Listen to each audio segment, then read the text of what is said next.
Hello साथियों, नमस्कार। मैं केदार आपका अपने यूट्यूब चैनल स्टडी गाइडर पर हार्दिक स्वागत करता हूं। डीएलएड प्रथम एवं तृतीय सेमेस्टर का परीक्षा परिणाम जारी हो चुका है। उम्मीद है कि सभी बच्चे अपना रिजल्ट देख चुके होंगे। सभी सफल प्रशिक्षु साथियों को बहुत बहुत शुभकामनाएं। और जो प्रशिक्षु साथी असफल हो चुके हैं उन्हें कैसे अच्छे नंबर से पास किया जाए मैं बताने वाला हूं। आज जो बच्चे असफल हो जा रहे हैं या उनका मार्क्स कम आ रहा है, मैं उस मुद्दे पर चर्चा करने वाला हूं, क्योंकि मैं डीएलएड फोर्थ सेमेस्टर का प्रशिक्षु स्वयं हूं। और इस बार जो तीसरे सेमेस्टर का रिजल्ट आया है उसमें मेरा 92% नंबर है और मैथ में 25/25 फुल मार्क्स है। मैं कैसे अच्छा नंबर प्राप्त किया जा सकता है इस मुद्दे पर चर्चा करने वाला हूं। तो मेरे अनुभव के अनुसार अगर आप पवन सीरीज को अच्छे से पढ़ लेते हैं तो निश्चित है कि 90% प्लस मार्क्स आपके आ जाएंगे। मैंने खुद तीनों सेमेस्टर में पवन सीरीज को फॉलो किया है और मेरा सभी सेमेस्टर में 91 से ज़्यादा परसेंटेज बने हुए हैं। और इस बार तो 92% और साथ में मैथ में 25/25 मार्क्स प्राप्त हुए हैं। तो आप लोग अगर पवन सीरीज को पढ़ लेते हैं अच्छे से तो 90 से 95% प्रश्न पवन सीरीज से ही आते हैं। आप पहले पवन सीरीज को 3 भागों में डिवाइड कर लीजिए। पहला बहुविकल्पीय प्रश्न, दूसरा अति लघु उत्तरीय प्रश्न और तीसरा लघु उत्तरीय प्रश्न। इसमें आप सभी बहुविकल्पीय प्रश्नों को अच्छे से पढ़ डालें कि इतना अच्छा तैयार कर लें कि अगर कोई भी बहुविकल्पीय प्रश्न आता है तो आपसे गलत ना होने पाए, क्योंकि बहुविकल्पीय प्रश्न ही स्कोर बढ़ाते हैं। अगर आपके 15 जैसे पहले और दूसरे प्रश्न पत्र में 50-50 नंबर के पेपर होते हैं और उसमें 15 प्रश्न बहुविकल्पीय होते हैं, तो अगर आप के 15 प्रश्न सही हो जाते हैं तो आपको 15 के 15 पूरे नंबर मिल जाते हैं। जबकि लघुत्तरीय प्रश्न 2-2 नंबर के आते हैं और 10 प्रश्न होते हैं, तो कुल मिलाकर लघुत्तरीय प्रश्न 20 नंबर के आते हैं। अगर आपने सभी प्रश्न सही किए हैं लघुत्तरीय प्रश्न के, तब भी आप लोगों को 20 नंबर नहीं मिलता। उसमें मैक्सिमम 15 नंबर मिलते हैं, या एवरेज देखा जाए तो 10 नंबर के आसपास सभी बच्चों को मिलते हैं, चाहे वो जितना सही प्रश्न किए हों। और लघुत्तरीय प्रश्न हो गए, बहुविकल्पीय प्रश्न हो गए। अति लघुत्तरीय प्रश्न की बात करें तो भी 15 नंबर के आते हैं ये प्रथम और दूसरे प्रश्न पत्र में। तो इसमें अगर आप से जो प्रश्न पूछा जा रहा है केवल वही प्रश्न लिखें, वही जवाब दें। जैसे पूछ रहा है कि मुगल वंश का संस्थापक कौन था, तो आप लिख दें कि मुगल वंश का संस्थापक बाबर था। ये नहीं कि आप ये जो उत्तर है वो उत्तर ना लिखकर मुगल वंश के बारे में कहानी लिख दें, इसका कोई मतलब नहीं है।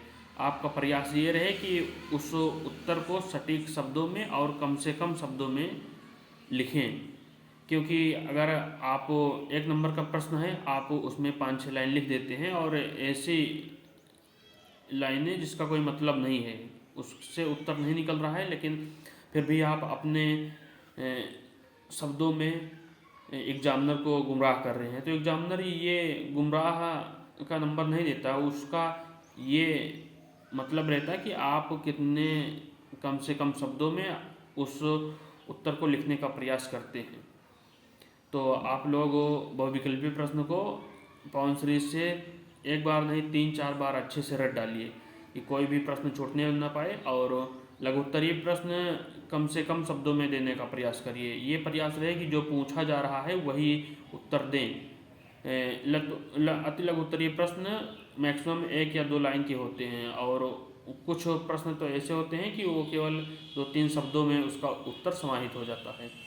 लघुत्तरीय प्रश्न पर जब आएँ तो आप लोग ये देखिए कि कितना समय शेष बचा हुआ है। उसी बचे हुए समय में आपको सभी प्रश्न करने हैं। कुछ बच्चे ऐसे होते हैं कि उन्हें जब प्रश्न नहीं आता है तो लघुत्तरीय प्रश्न के शुरुआत के ही 2-4 प्रश्नों को इतना बना के लिखते हैं कि लास्ट के प्रश्न छूट जाते हैं और उनका आंसर पूरा नहीं हो पाता है।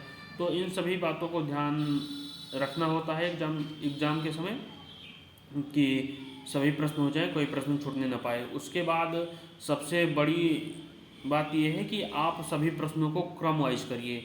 पहला, दूसरा, तीसरा, ये नहीं कि पहले आप पहला प्रश्न कर दिए फिर 10वां प्रश्न करिए, फिर 30वां प्रश्न, इस तरह से नहीं। आप सभी प्रश्नों को क्रम वाइज करिए। पहले बहुविकल्पीय प्रश्न सभी, फिर उसके बाद अति लघु उत्तरीय प्रश्न, फिर लघु उत्तरीय प्रश्न। क्योंकि अगर सभी प्रश्न क्रम वाइज किए रहते हैं तो उससे एग्जामिनर को काफ़ी जांचने में सुविधा होती है, वो आपकी मार्किंग अच्छे तरीके से कर पाते हैं। और नेक्स्ट बात है कि आप उस प्रश्न को अच्छे अच्छे शब्दों में लिखें, उसमें लीपापोती नहीं। आपकी लेखन शैली शुद्ध होनी चाहिए, क्योंकि एग्जामिनर आपके व्यक्तित्व से तो प्रभावित होगा नहीं, वो आपकी कापियों से ही प्रभावित हो सकता है कि आप कितने अच्छे शब्दों में, कितने साफ सुथरा तरीके से अपने विचारों को व्यक्त किए हैं कापी में।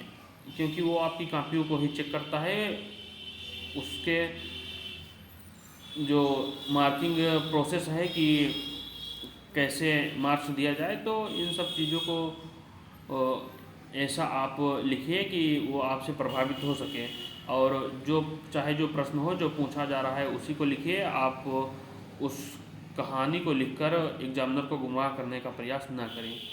तो यही बातें आप लोगों को शेयर करनी थी, क्योंकि मैं खुद पवन सीरीज को पढ़कर 91% से ज़्यादा ही मार्क्स तीनों सेमेस्टर में गेन किए हुए हैं। तो आप लोग अगर पवन सीरीज को फॉलो करते हैं, और एक बात और है कि कुछ लोग ऑनलाइन प्लेटफार्म फॉलो करते हैं, तो आप किसी एक प्लेटफार्म को पकड़ लीजिए।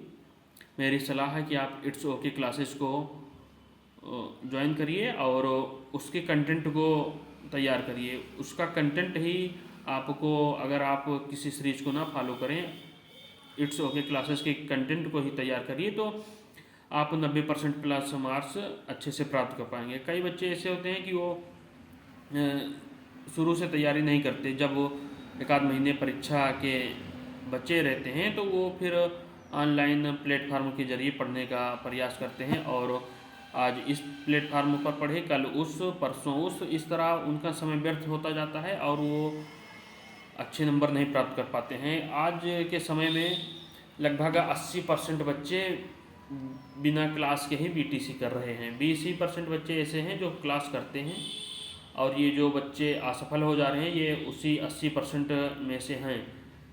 तो आप लोग अच्छे से पढ़ाई करिए, क्योंकि आपकी एकेडमिक जितनी ही अच्छी रहेगी उतनी सुपर टेट में आप लोगों को आसानी होगी। तो यही सब बताना चाहता था। आप लोग पवन सीरीज को फॉलो करिए, और उसके साथ साथ अगर इट्स ओके क्लासेस को फॉलो करते हैं तो आप लोगों को एक अच्छे नंबर से पास होने में सुविधा हो जाएगी, आप अच्छे नंबर से पास हो पाएंगे। मैं खुद इट्स ओके क्लासेज का बहुत एहसान मानता हूँ, क्योंकि उनकी गाइडेंस में ही मेरे 92% मार्क्स आए हैं। उनके कंटेंट में बहुत बड़ा दम रहता है, उन्हीं के कंटेंट की वजह से हमने इतने अच्छे मार्क्स प्राप्त किए हैं। तो आप लोग भी इट्स ओके क्लासेस ज्वाइन करिए, और उसकी गाइडेंस में एक अच्छे टारगेट को अचीव कर सकते हैं। यही मेरी आप लोगों को सलाह थी। बाकी आप लोग अपनी पढ़ाई को अच्छे से जारी रखिए। धन्यवाद।